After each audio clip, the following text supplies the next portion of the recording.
Apakah masa depan akan selalu menjadi sebuah kekhawatiran ataukah merupakan sebuah harapan? Apakah masa lalu akan selalu menjadi sebuah penyesalan ataukah akan menjadi sebuah pembelajaran? Dan apakah masa kini semestinya diratapi ataukah layak untuk dinikmati? Saya salam, selamat datang di channel saya, channel di mana saya akan mengajak Anda untuk kembali berjalan ke masa lalu, duduk bersama sambil menyaksikan masa kini, dan berlari menuju ke masa depan. Sebelum saya mengajak kalian ke masa depan, terlebih dahulu kita akan kembali ke masa lalu. Hal ini berangkat dari kisah hidup saya pribadi, yang akhirnya melatar belakangi ketertarikan saya untuk membahas berbagai topik dengan pola pembahasan semacam ini.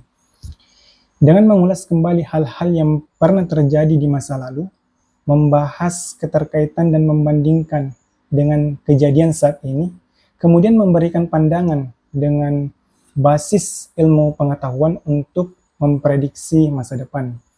Karena terkadang sebuah kebijaksanaan dan kebenaran itu baru benar-benar bisa kita yakini jika mengetahui awal dan akhir dari sebuah kisah. 1997 merupakan tahun kelahiran saya, namun kisah perjalanan masa lalu saya tidak akan dimulai pada tahun tersebut, melainkan kisah ini akan dimulai di tahun 2016. Kenapa harus di tahun 2016? Ya, 2016 adalah saya yang ketika itu remaja yang telah berusia 18 tahun. Umur yang menurut saya sudah cukup mendapat informasi tentang lingkungan saya. Sudah mulai cukup mengenal diri sendiri, keluarga, dan kondisi sosial yang ada di sekitar saya. Setidaknya, sudah cukup mengetahui hal-hal yang mendasar mengenai baik buruk, benar salah, ataupun sesuatu yang bagus dan jelek. Sehingga saat itu, setidaknya saya telah berani dan mampu mengambil sebuah keputusan pemikiran, pilihan tentang bagaimana jalan yang harus saya ambil untuk menjalani hidup. Dan yang paling penting, 2016 ketika itu saya untuk pertama kalinya menyandang status sebagai seorang mahasiswa. Nah, dengan menjadi mahasiswa inilah kisah perjalanan menuju ke masa depan sejak 2016 akan kita mulai. Pertengahan tahun 2016, keputusan saya untuk mengambil jurusan teknik di dunia kampus tentunya murni didasari keputusan pribadi saya dan bukan karena ikut kawan ataupun keluarga yang kebanyakan menyarankan agar menjadi abdi negara atau tenaga pengajar, guru, yang mana ibu, kakak, ipar, tante, dan bahkan istri yang saya nikahi di tahun 2024 ini semuanya memiliki profesi sebagai guru. Jadi wajar saja kan mereka semua menyarankan untuk mengikuti jejak perjalanan ke masa depan sebagai tenaga pendidik. Namun saat itu saya berpikir, mempertimbangkan dan mengatakan dalam hati saya bahwa yang akan menjalani proses ini adalah saya, dan saya harus mengambil sebuah keputusan. Tentunya seringkali kita mendengar kalimat bahwa hidup adalah pilihan, maka dari itu tiap manusia bertanggung jawab atas keputusan dan pilihannya sendiri. Masing-masing punya cerita, kisah, dan perjalanan hidup yang berbeda-beda. Dan saya berpegang dengan kata-kata itu. Akhirnya saya memutuskan untuk mengambil jurusan teknik sipil dengan pertimbangan bahwa jurusan ini memiliki prospek pekerjaan yang cukup luas di dunia kerja. 1 tahun berfokus pada pelajaran teknik di ruang-ruang kampus, baik itu tentang perencanaan, penyelidikan, manajemen suatu proyek, dan juga melakukan penelitian di laboratorium teknik. Dan semua itu saya jalani dengan spirit yang lebih demi harapan di kemudian hari ilmu-ilmu tersebut dapat menjadi bekal saya di dunia kerja. Dan faktanya semangat dan fokus ke disiplin ilmu saya itu hanya bertahan 1 tahun. Kenapa demikian? Mahasiswa yang identik dengan pemikiran idealisnya, mahasiswa yang identik dengan sikap kritisnya akhirnya menyadari bahwa Selain di ruang-ruang kampus, turun ke jalan pun menjadi tempat untuk menambah wawasan dan informasi, utamanya informasi pengetahuan tentang isu-isu sosial atau isu-isu kemanusiaan. Nah, ketika turun ke jalan, saya dan beberapa rekan lainnya menyaksikan dan merasakan langsung bahwa masih belum ada kesetaraan sosial yang terjadi di sekitar saya. Masih banyak kelaparan dan masih banyak orang-orang yang belum bisa mendapatkan kesempatan fasilitas pendidikan seperti yang kami jalani di kampus. Dan yang paling menguncang nurani, sistem kapitalis korup yang sangat-sangat tidak berpihak kepada rakyat kecil. Hal inilah yang memicu dan melatar belakangi saya untuk bergabung di lembaga ekstrakurikuler kemahasiswaan yang dimana di pertengahan tahun 2017 saya mulai ikut membaca buku, mengikuti kajian, mengikuti rapat aksi maupun kegiatan-kegiatan kemahasiswaan dan kemanusiaan lainnya. Nah, hal inilah yang menjadi problem kala itu. Ketertarikan saya membaca buku-buku sosial, ekonomi, budaya, filsafat, politik, bahkan buku-buku agama lebih banyak menguras waktu, pikiran, dan perasaan saya dibandingkan mempelajari ilmu-ilmu teknik sesuai dengan jurusan saya di kampus. Itu menjadi pertanyaan besar di benak saya, mengapa demikian? Kenapa bisa seperti ini? Mungkin jawabannya cukup jelas. Buku-buku pengetahuan sosial, budaya, ekonomi, politik, ataupun buku-buku agama yang kami pelajari saat itu sangatlah relevan dengan kejadian sosial di masyarakat, baik itu perihal kebijakan pemerintah, kesenjangan sosial yang terjadi di dalam masyarakat maupun doktrin agama yang tersebar di tengah-tengah masyarakat, dan semuanya itu kami saksikan dan rasakan. Sehingga spirit untuk lebih mempelajari, mengkaji mengenai isu-isu kemanusiaan, politik, dan agama itu sangatlah bergejolak. 2018, kekhawatiran dan kegelisahan saya tentang masa depan mulai mengacaukan pikiran saya. Khawatir pasca kuliah nanti tidak banyak bekal yang saya siapkan dari kampus, tidak banyak waktu yang saya gunakan untuk mengasah skill teknik saya semasa kuliah. Sehingga khawatir tidak banyak orang yang akan memakai tenaga dan pikiran saya karena takutnya dianggap kurang berkompeten dan kemungkinan terburuknya ya tidak akan ada yang mau memakai jasa saya alias bakalan menganggur. Di sisi lain, nurani saya terus bergejolak untuk ikut serta dalam memperjuangkan dan mempelajari nilai-nilai kemahasiswaan, sosial, dan kemanusiaan. Untuk itu, dibutuhkan bacaan yang lebih, kajian yang lebih lama, dan aksi-aksi yang lebih banyak. Meski tetap menjalani tanggung jawab saya sebagai mahasiswa teknik, dan sekaligus tetap melanjutkan aktivitas di lembaga, cukup lama kekhawatiran itu mengacaukan pikiran saya, namun hal tersebut tidak menghentikan langkah dan proses saya. Saya tetap berusaha melanjutkan tanggung jawab saya dengan tetap hadir di ruang-ruang kampus maupun melakukan penelitian di laboratorium.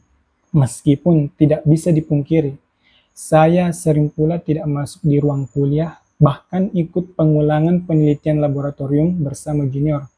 Karena seringkali momen jadwal penelitian bertabrakan dengan agenda kegiatan di lembaga. Dan lucunya, kebanyakan dari keputusan saya lebih memilih untuk ikut kegiatan lembaga kala itu. Lagi-lagi ini persoalan pilihan bukan? Ya, mungkin bukan hanya saya yang merasakan demikian. Mungkin ada di antara teman-teman sekalian saat ini atau ketika mahasiswa juga merasakan kondisi tersebut. Ya, tentunya di antara kedua sumber ilmu pengetahuan, tidak ada yang benar-benar maksimal saya timbah. Jawabannya sudah jelas, ketidakmampuan saya untuk membagi diri ketika jadwal kegiatan bertepatan. Karena sejatinya manusia itu terbatas, terbatas akan waktu dan terbatas akan ilmu pengetahuan. Untuk itu, kendali atas waktu dan pengetahuan seperti apa yang ingin dikonsumsi, itu semua kita sendirilah yang menentukan bagaimana kita memanfaatkannya dan memilih yang mana akan menjadi prioritas. Hingga tiba di satu waktu ketika itu saya sudah di semester 7 pertengahan tahun 2019, akhirnya saya menemukan sebuah jawaban atas kekhawatiran akan masa depan saya. Beberapa aktivitas perenungan diri, menambah pemahaman dengan lebih banyak membaca berbagai judul buku. Ternyata dalam perjalanan beberapa tahun ini, dengan mengakui ke diri sendiri bahwa kita tidak akan tahu segalanya adalah langkah pertama untuk mencapai pemahaman dan kedewasaan. Dari sinilah saya menemukan sebuah harapan. Di awal tahun 2020, setidaknya pribadi ini sudah sedikit bijak dalam menyikapi ketidakmaksimalan saya untuk menekuni disiplin ilmu saya di kampus ataupun mendalami materi-materi kajian di lembaga akibat dari keterbatasan diri ini sebagai manusia. Saat itu, satu kesimpulan yang saya temukan bahwa ilmu pengetahuan sejatinya saling terkait satu sama lain, baik itu ilmu keteknikan maupun ilmu sosial. Menyadari semuanya saling terkait dengan meyakinkan diri sendiri bahwa keduanya di kemudian hari dapat saling bergantung untuk digunakan apabila telah terjun langsung ke masyarakat atau di dunia kerja.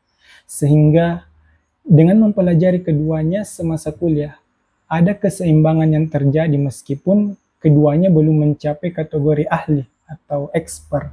Untuk itu, seiring berjalannya waktu di pertengahan tahun 2020, dalam situasi menghadapi tekanan, kekhawatiran yang terjadi di antara hati dan pikiran, akhirnya dapat meredah dengan bertambahnya pemahaman dan kedewasaan akan sesuatu hal yang saya takutkan terjadi. Demikianlah manusia yang selalu dihantui rasa takut dan kekhawatiran. Hal itu dampak dari ketidaktahuan kita tentang sesuatu. Lagi dan lagi saya pertegas, rasa takut seringkali diakibatkan oleh ketidaktahuan. Desember di akhir 2020, akhirnya saya pun wisuda dan menyandang gelar sarjana teknik. Dengan selesai 9 semester, lambat 1 semester dari janji saya ke orang tua untuk selesai di 8 semester. Alasannya jelas, pengaruh atas terbaginya waktu ke hal lain di luar dari agenda perkuliahan. Dan saya tidak menyesali akan hal itu, karena di saat itu saya telah meyakini selain ilmu teknik, ilmu sosial dan ilmu-ilmu lainnya yang saya pelajari dulu akan sangat berguna di kemudian hari ketika terjun di dunia kerja. Faktanya, sedari 2021 hingga sekarang 2024 sebagai seorang engineer yang bekerja di dunia konstruksi, yang dimana infrastruktur yang seri tim saya tangani lebih 3 tahun ini rata-rata konstruksi jalan dan jembatan, sehingga aktivitas kami dekat dengan masyarakat karena ini merupakan fasilitas umum yang paling sering digunakan warga. Dekat dengan masyarakat tentunya diperlukan komunikasi yang baik, kemampuan pendekatan emosional dengan memahami kebiasaan dan kultural masyarakat setempat. Tentunya dibutuhkan pengetahuan sosial agar dapat terjalin dengan baik. Demikian pula dapat memberikan edukasi dengan menjelaskan beberapa pengetahuan teknik tentang cara merawat infrastruktur dan menginformasikan kapasitas kendaraan atau beban maksimal yang dapat melalui infrastruktur tersebut, semisal jembatan gantung. Inilah elaborasi antara pengetahuan teknik dan sosial budaya. Seimbang bukan? Karena seringkali kita melihat, khususnya di profesi pekerjaan saya saat ini, banyak proyek yang mangkrak atau kontraktor konsultan tidak melanjutkan pekerjaannya. Salah satu penyebabnya yaitu adanya konflik antara pekerja dengan masyarakat. Dampak dari kurang baiknya komunikasi, ketidakpahamannya kita dengan kultural di daerah masyarakat, dan itu merupakan contoh kecil dari beberapa banyaknya permasalahan. Inilah merupakan salah satu contoh bukan hanya ilmu merancang dan membangun infrastrukturnya, juga dibutuhkan kombinasi ilmu-ilmu lain untuk menyelesaikan suatu problem, utamanya masalah sosial budaya yang dengan ilmu hitung dan penelitian lab tidak mampu menyelesaikannya. Lagi-lagi saya sampaikan, semua ilmu pengetahuan saling terhubung satu sama lain. Apa yang saya takutkan di masa lalu ternyata merupakan solusi di masa kini. Artinya, jawaban dari pertanyaan saya di awal video ini telah terjawab, yakni masa lalu merupakan sesuatu pembelajaran. Kemudian, bagaimana dengan masa kini atau saat ini? Sekarang kita berada di tahun 2024, di mana kita hidup di era digitalisasi, sarana komunikasi dan informasi sangat mudah untuk diakses. Nah, salah satunya adalah YouTube, sebagai media pembelajaran dan peningkatan diri dengan berbagai informasi yang dapat kita akses dengan mudah. Untuk itu, saya di masa kini, ya saya di depan kalian, dengan mencoba seperti yang saya lakukan di masa lalu, dan ikut mengambil kesempatan ini dengan mengorbankan setengah dari waktu profesi pekerjaan pokok saya. Setidaknya waktu, tenaga, dan pikiran dapat saya tuangkan di channel ini melalui sebuah video.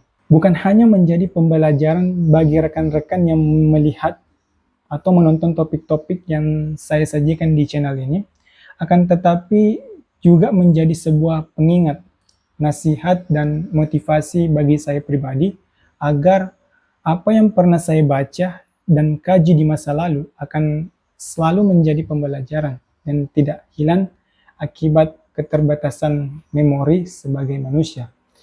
Dengan meninjau kembali bagaimana kita telah beradaptasi dengan perubahan di masa lalu dan mempelajari keputusan yang kita buat di masa kini akan membantu kita lebih bijaksana, sehingga keputusan di masa kini akan menjadi sebuah tantangan dan harapan di masa depan. So, dengan mengembangkan keterampilan dan pengetahuan serta beradaptasi dengan baik, saya ataupun kalian akan lebih siap menghadapi tantangan dengan lebih percaya diri di masa depan, dengan mengesampingkan rasa takut dan mengedepankan harapan kita. Saya salam, see you the next video.